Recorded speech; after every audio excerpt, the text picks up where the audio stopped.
First of the year, we started off CAB with a bang. What do you think? Wow, I had no idea what to expect. I had a couple messages this morning of people that were sick that weren't able to make it. And I thought, okay, well, we'll see what happens on this one. And we actually had all the seats filled, and we had to bring in some extra chairs for CAB. So to me, I was excited that people were excited. It has been a couple of weeks since we got together, but still, it was nice to see that people are committed to making CAB a part of their 2026.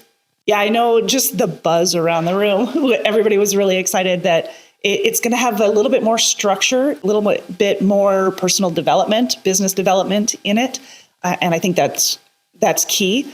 I also noticed with the conversations, and we'll address the 90-second introduction here in just a second, but even with the conversations before and after CAB development actually started, you were seeing more connection. And I don't know if it was just because we hadn't seen each other for a while. There were people who I hadn't seen for, months, but that's how it's been here at CAB. You might have a week or two where you're seeing the same person or the same couple of people every time, but then the next week it'll be almost like a whole new 30 people, and you're definitely able to make those connections and build the relationships, like you said, outside of the transactions. We kind of changed the structure a little bit, instead of introducing each other and what business we're with, I really wanted it to be more on the development side. And so I allowed more time to visit ahead of time, more time afterwards. There was a lot of time during our exercise that we were doing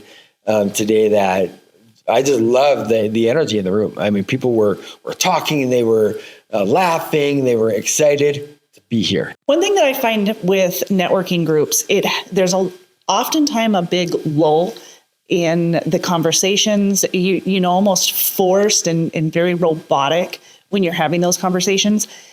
It's nice, and I don't know if it's because of the way you set up the conversation around the 90-second introduction, if it's because we had the worksheet and you kind of walked us through the initial steps, or if it's just the people you're surrounded with and that they are eager to get to know you, not only get value themselves, but to give value. I have more of a connection feeling coming into CAB than I do some of those other networking groups. But I guess, like you said, it's more of a personal development than it is as just a networking group. Yeah, talking about the people in the group today, and we'll just use that as an example, is, having a worksheet, having something structured creates conversation. How to work through that creates conversations, questions asked and stuff. Plus, I think people, when they come to CAB, they know it's not just networking. They know, hey, I'm not going here to get a lead and then go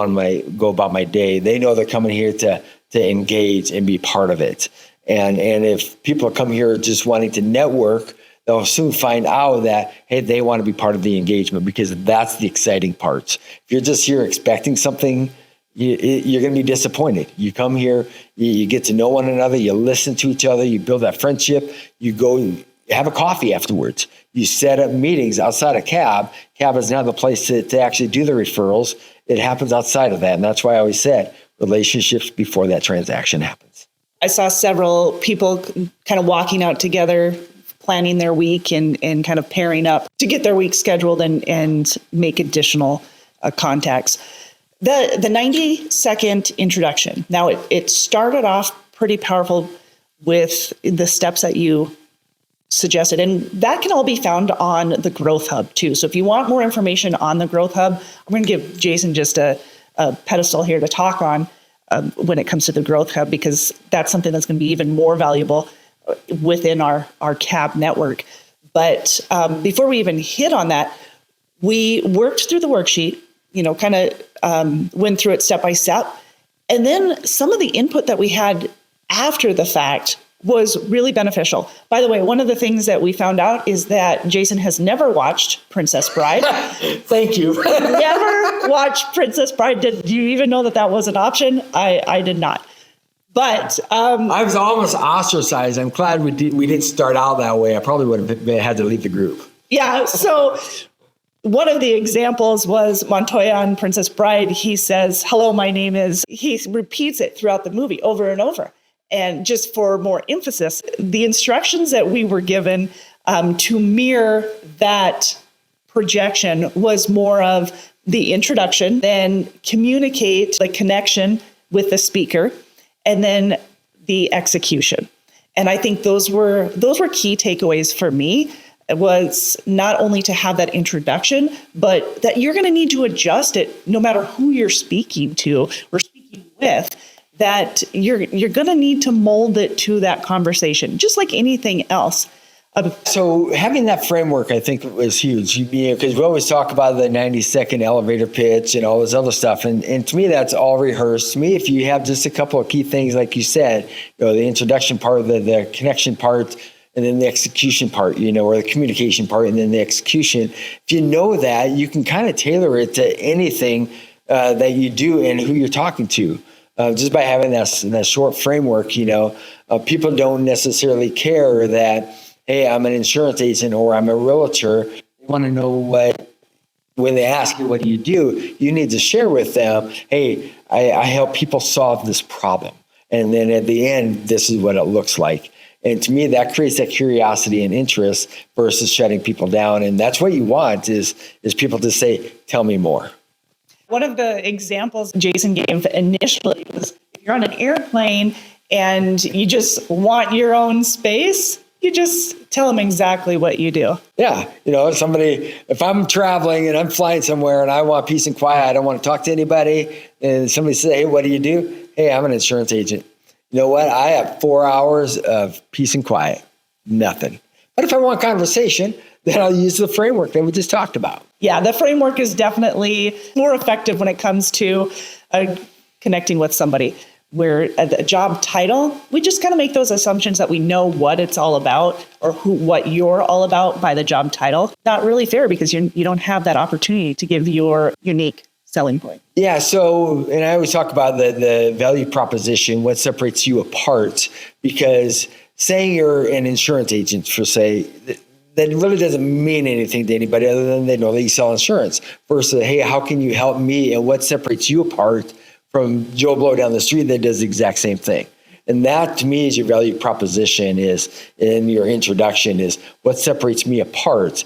And like somebody said in our group today, Doug mentioned, he says, just by knowing these steps and can formulate it into your own words, sets you heads above your competition that do the exact same thing, because they don't do this. And to me, that's, you need to find out what separates you apart, whether it's insurance, real estate, or whatever. The product itself is usually the same. You pay a premium and you receive something in return. Well, that's great. I can get that from Joe Blow. I can get it from online, so why should I buy from you? Yeah, those connections, those relationships make a difference in the long run. Anything you want to add about the Growth Hub? Because you kind of hinted on it a little bit, but I'm not sure you really gave the value that it's going to provide. But tell us more about the CAB Growth Hub. Yeah, so today was really just more of a teaser. Say, hey, I got this coming up. This is exciting stuff. And the Growth Hub was developed out of CAB, people that can't make it to CAB all the time, or people that want to go to the next level. CAB, we bring a lot of tools to the table. This year is really about a little bit more structure, more activities, more homework, and not homework that you go home and you study, but hey, use our 96-second introduction today or this next week and share with me what your introduction is. Just kind of gives you the next steps. And the Growth Hub is designed to take what we've learned today, put it inside of a group, and so you have access to the worksheet. You have access to some of the tools that we went over, but there's going to be other tools that are in there. There's going to be some videos in there. There's going to be some trainings in there hey, I want to learn about this. I'm in there training on it. And there's going to be times that I'm going to ask people in the Growth Hub, what is something that you want to learn? And I will go out and I'll create a training for that. I'll go out and do the research and get that, because my goal is to bring value beyond just the CAB, the weekly event that we do, is take it to that next level. And it's not for everybody. Everybody say, hey, CAB is fine. I'm good. I don't want to spend any money.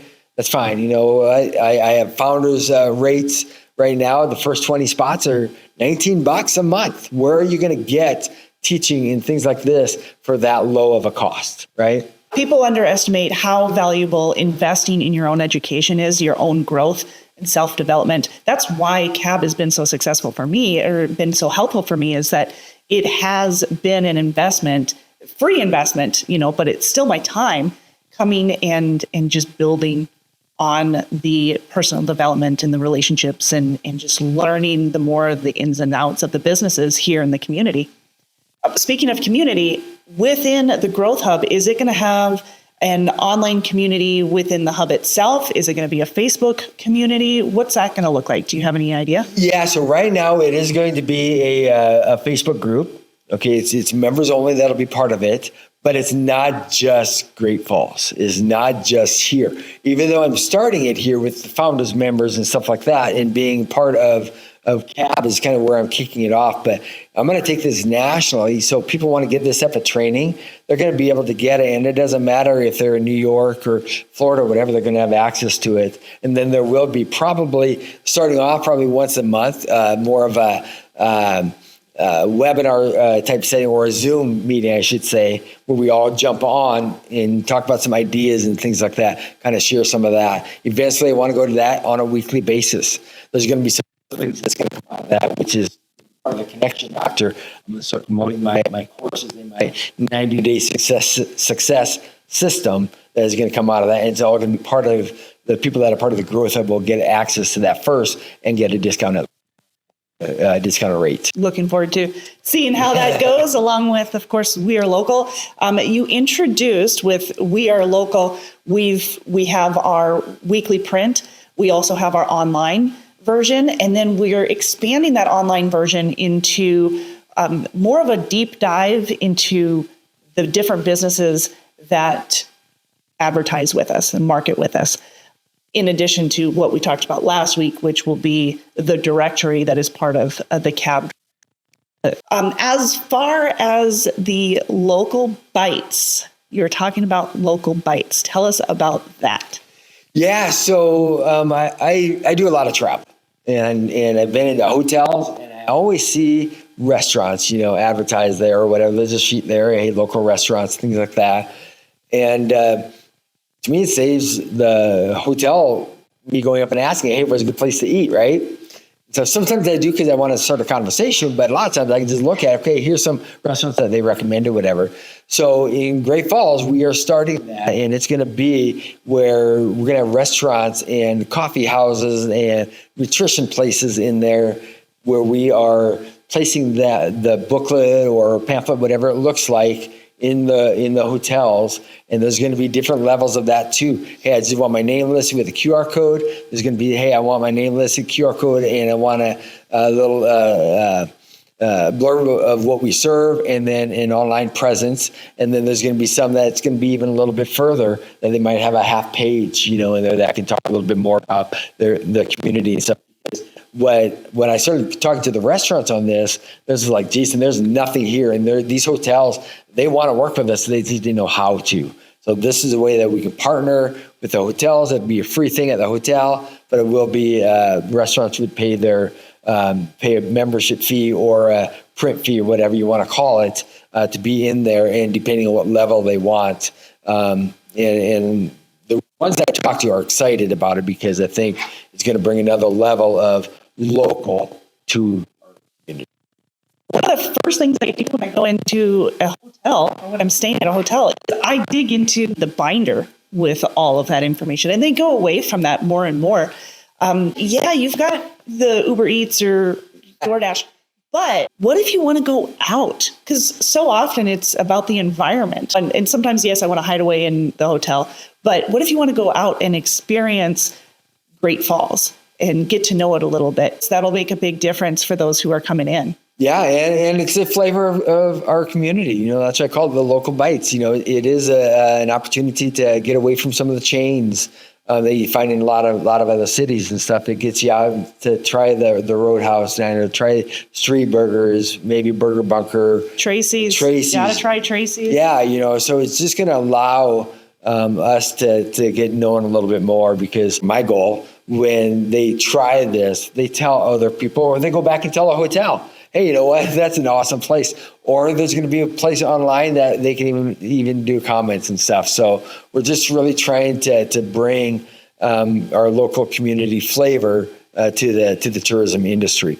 One other thing that this will have is for the restaurants that are advertising with us, there's going to be a way, depending on the level that you're at, to where you can track how many times people have clicked on the QR code. So you're going to know, hey, I've been advertising in there and I got 90 clicks this last month. I'm able to show that and stuff. So to me, that's going to be huge for restaurants to know, hey, what is my ROI? Am I seeing people doing that? Now, that doesn't necessarily say that they came into the restaurant, but at least they clicked on it and they were interested enough to look at the menu. So a lot of things happening when it comes from CAB, the Connection Doctor, and so much more. So I look forward to what the year has to come. Yeah, it's going to be great. We'd like to take a moment to thank the local businesses who help make this podcast possible. The Brett Harris Insurance Agency, the Connection Doctor, and Treasure State Payments. These are the businesses that believe in supporting local people, local conversations, and a stronger community. And we're grateful for their support.